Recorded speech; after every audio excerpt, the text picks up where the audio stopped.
வாழ்க்கையில முன்னேற ஆசைப்படுறது தப்பு இல்லைங்க.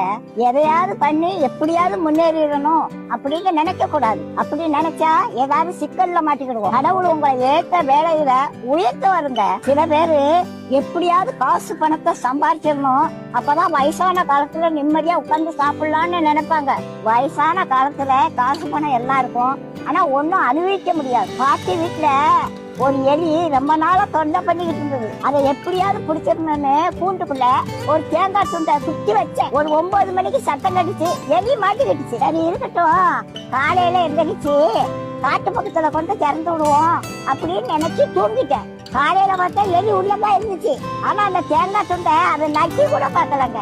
எப்படி வச்சனோ அது அப்படியே இருந்துச்சு. ராத்திரி முழுவதும் உள்ளதான் இருந்துச்சு. அந்த தேங்காய் துண்டை திங்கலாம்ல, அதுக்கு மரண பயம் வந்துட்டு, அதனால தேங்காய் துண்டை திங்கிறதுக்கு மனசு வரல. அதுக்கு தேங்காய் துண்டை விட நம்ம உயிர் பிழைச்சா போதும்னு அது இருந்துச்சு.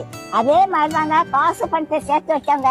கடைசி காலத்துல ஒன்னையும் அனுபவிக்க மாட்டாங்க. லட்ட பாட்ட உடனே வாயில எச்சி ஊறும். ஆனா டாக்டர் சொன்னது ஞாபகத்துக்கு வரும், லட்டை தின்றாத சுகர் ஏறி போயிடும் அப்படின்னு சொல்லியிருக்காங்க. ஆசைப்பட்ட ஒரு லட்டை திங்க முடியல, காசு பணம் இருந்து என்ன செய்ய? கடவுளோட ஆசீர்வாதம் இருந்துச்சுன்னா கடைசி வரைக்கும் நல்லா சாப்பிடலாங்க.